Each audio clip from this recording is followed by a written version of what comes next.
২৬ জানুয়ারি বিকেলে কেরানীগঞ্জ উপজেলা থানা দক্ষিণ তেঘুরিয়া ইউনিয়ন কৃষক দলের উদ্যোগে তেঘুরিয়া হাই স্কুল মাঠ প্রাঙ্গণে ৬৮,০০০ গ্রামের কৃষক বাঁচলে দেশ বাঁচবে, কৃষকের উন্নতি গুজবে দেশে দুর্গতি কৃষক সমাবেশ অনুষ্ঠিত হয়। উক্ত অনুষ্ঠানে উপস্থিত ছিলেন কৃষক দলের কেন্দ্রীয় ও জেলা নেতৃবৃন্দ। অনুষ্ঠানের সভাপতিত্ব করেন ঢাকা জেলা কৃষক দলের যুগ্ম আহ্বায়ক মিজানুর রহমান গোলাপ। এ সময় উপস্থিত কৃষকরা তাদের নানা সমস্যার কথা তুলে ধরেন। বক্তার কৃষকদের প্রতিশ্রুতি দেন বিএনপি ক্ষমতায় আসলে তারা কৃষকদের জন্য সকল ধরনের সুযোগ সুবিধা দিবেন। এ সময় বাংলা টিভি 71-এ কথা বলেন কৃষক দলের কর্মী মিজানুর রহমান গোলাপ। বিস্তারিত দেখুন বাংলা টিভি 71-এর চিফ রিপোর্টার নাসির মোল্লার প্রতিবেদনে। প্রিয় কৃষক ভাইয়েরা আমার, আপনারা দীর্ঘদিন যাবৎ 17 বছর যাবৎ আপনারা কি ভালো ছিলেন? এই ফ্যাসিস্ট সরকার আপনাদেরকে ঘরে থাকতে দেয় নাই, এই ফ্যাসিস্ট সরকার আপনাদেরকে মাঠে কাজ করতে দেয় নাই, সোনার ফসল ফলাতে দেয় নাই, দিয়েছে কি ভাইরা?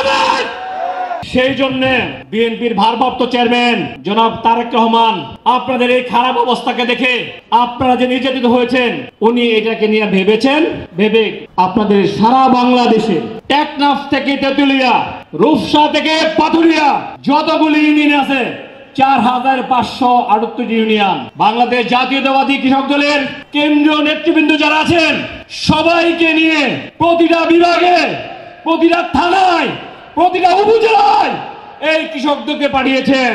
কেন পাঠিয়েছেন?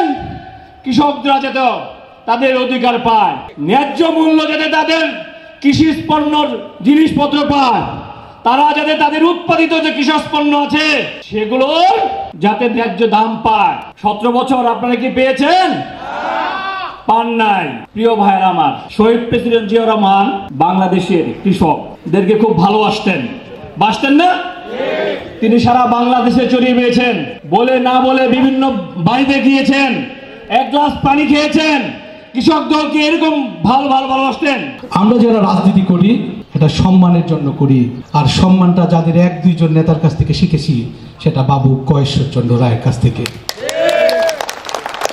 আমি ভুলে যাই নাই 18 সালের জাতীয় সংসদ নির্বাচনে তিনি ম্যাডাম কারাগারে নিক্ষিপ্ত হওয়ার কারণে তিনি জাতীয় সংসদে অংশগ্রহণ করেন নাই, ঠিক কিনা? আমি ভুলে যাই নাই এই এলাকার অগ্নিবধূ যার উপর বারবার নির্মম অত্যাচার হয়েছে, যে ঢাকা জেলার দায়িত্বে আছেন নিপুণ রায় চৌধুরীকেও আমরা ভুলে যাই নাই তার এই ত্যাগ। তাই বাবু কয়েশ্বরচন্দ্র রায় এবং নিপুণ রায় চৌধুরীর পবিত্র মাটিতে দাঁড়িয়ে বলতে চায়, তাদের স্বপ্ন ছিল, তারা আশা করেছিলেন একদিন হায়নাদের উৎখাত হবে। আমরা যারা সত্যিকারের দেশপ্রেম করি বা দেশপ্রেমিকের সাথে আসি, যারা দেশকে বাঁচাতে তাই তাদের জয়লাভ হবে। প্রিয় সাথীরা, বন্ধুরা আমার, তাই 1971 সাল থেকে 1975 সালের মাঝামাঝি সময় সারা বাংলাদেশ যেমন মনে করেছিল শেখ মুজিব একজন দেবতা, 71-এর যুদ্ধের আগে যেমন শেখ মুজিবকে দেবতা মনে করেছিল, তাকে মাঠে নামিয়ে দিয়ে বোঝা গেল সে দেবতা ছিলেন না।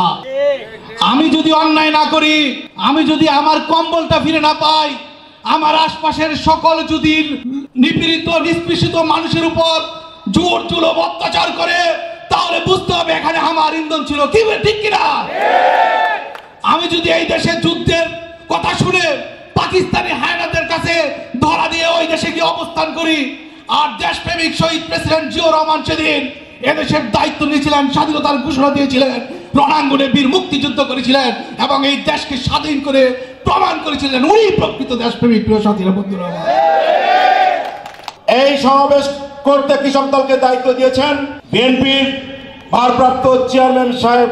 বুঝতেই পেরেছেন এদেশের মানুষ হচ্ছে, বেশিরভাগ মানুষ হচ্ছে কৃষক, শতকরা 80% মানুষ কৃষক। এই কৃষক ভাইদেরকে তাদের সুখ দুঃখে পাশে থাকবার জন্য, তাদের অবস্থার খোঁজ খবর নেওয়ার জন্য কৃষক দলকে দায়িত্ব দিয়েছে।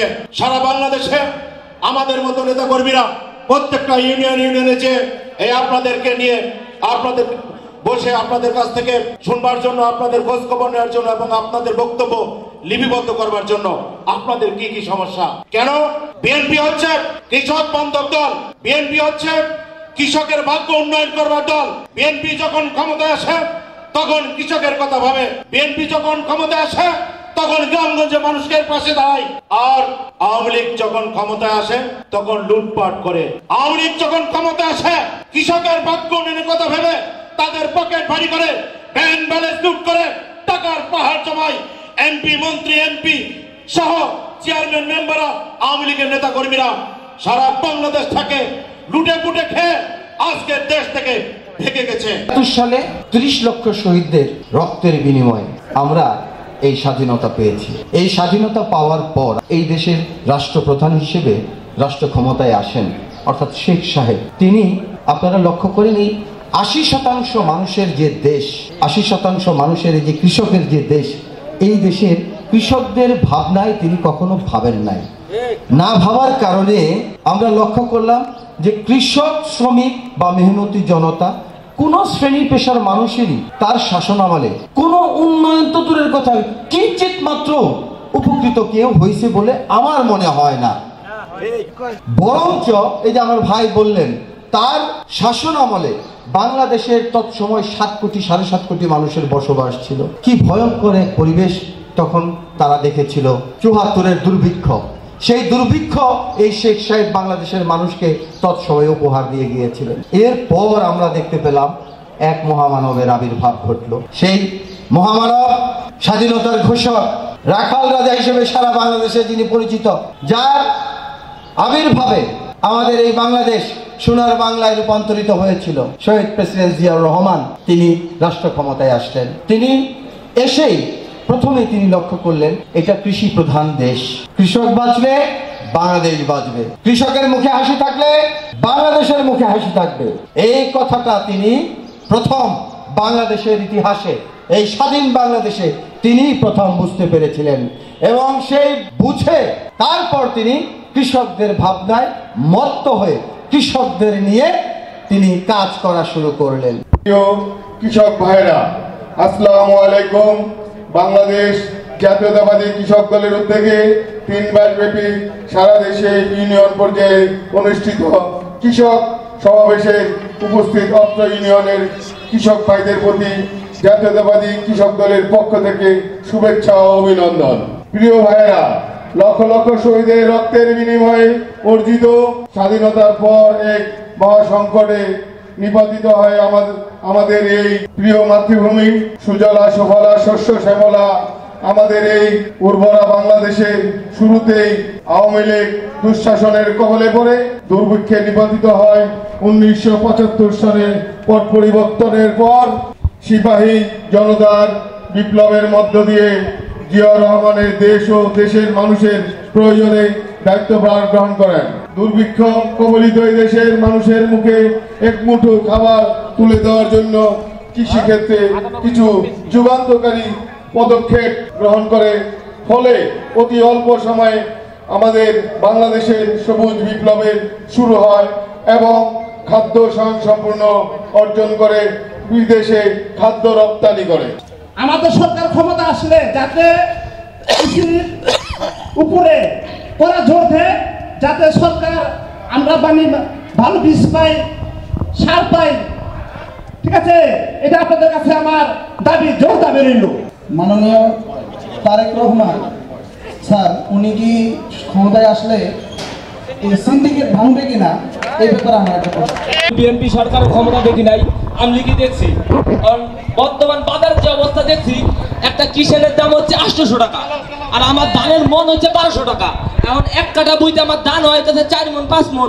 এখন আমি যদি 4টা-5টা কিষেন দিয়ে দিই, তাহলে আমি খাবো কি? এত দাম দিয়ে সার কিনলাম, আপনার তেলের দাম বাড়ছে, সবকিছু দাম বাড়তেছে, কিষেনের দাম বাড়তেছে, আমার ধানের ফসল বিক্রি করতে গেলে আমি ওই দামটা পাইতাছি না। আপনারা যে আজকে কৃষক দলের পক্ষে থেকে যে আয়োজন করেছেন, এখানে দেখতে পেলাম ঢাকা কেন্দ্র কমিটির বিভিন্ন নেতাগণ বিভিন্ন আশ্বাস দিয়েছে সাধারণ কৃষককে। আপনাদের কি চিন্তা ভাবনা? মূলত ৬৮,০০০ গ্রাম বাঁচলে বাংলাদেশের উন্নতি হবে, দেশের কৃষকের উন্নতি ছাড়া দূর হবে দেশের দুর্গতি। কৃষক বাঁচলে দেশ বাঁচবে। আমাদের আগামী প্রজন্মের দেশ নায়ক তারেক রহমান নির্দেশনা দিয়েছেন যে এ দেশের তার পিতার পদাঙ্ক অনুসরণ করেই উনি অনুধাবন করেছিলেন যে এই দেশের উন্নতি করতে হলে এ দেশের কৃষক সমাজের উন্নতি হতে হবে, তাহলে এ দেশের উন্নতি হবে। তাই আমরা তার কথায় সারা বাংলাদেশের ৬৮,০০০ গ্রামে আমরা কৃষকের উন্নতির জন্য আমরা দাঁড়ে দাঁড়ে এই কৃষক সমাজের কাছে যাচ্ছি এবং কৃষক সমাজ যেভাবে উন্নতি হয়, যেভাবে তারা ফসলাদি ভালোভাবে করতে পারে সেই চেষ্টা আমরা চালিয়ে যাচ্ছি। ধন্যবাদ আপনাকে সুন্দর সুন্দর পরিকল্পনা নেওয়ার লক্ষ্যে, এমনকি সাধারণ কৃষকের জন্য যে আপনারা সুন্দর একটি পরিকল্পনা নিয়েছেন, আপনাকে অসংখ্য ধন্যবাদ। আমিও আমার অন্তরের অন্তঃস্থল থেকে আমি সকলকে ধন্যবাদ জানাই। প্রিয় দর্শক, এই মুহূর্তে আমরা কথা বলে থাকি কৃষক দলের একটি প্রোগ্রাম। আজ কৃষক দলের কেন্দ্র অফিস থেকে এখানে এসে সমাবেশ করে থাকেন, এখানে বলে থাকেন প্রত্যেকটা কৃষকের যে ক্ষতিগ্রস্ত হয়েছে, সামনে নির্বাচনে যদি বিএনপি জয়যুক্ত হয় তাহলে এই কৃষকদের জন্য ভাববেন যাতে কৃষক বাঁচে, কিভাবে সারের মূল্য এমনকি বীজের মূল্য বা পানির বা কারেন্টের যেইভাবে বিল বাড়ছে এগুলা নিয়েও কাজ করবে বলে আশা করেন। তারা আরও বলে থাকেন যে বাংলাদেশের উপরে যে সিন্ডিকেট চলছে সেই সিন্ডিকেটও ভাঙ্গার লক্ষ্যে কাজ করবে বিএনপি সামনে নির্বাচনে যদি জয়যুক্ত হয়। তো প্রিয় দর্শক, ভালো থাকবেন, সুস্থ থাকবেন, বাংলা টিভি 71-এর সঙ্গে থাকবেন, পাশে রয়েছে খোঁজখবরের সাথেই থাকবেন। আজকের জন্য বিদায় নিচ্ছি, আল্লাহ হাফেজ।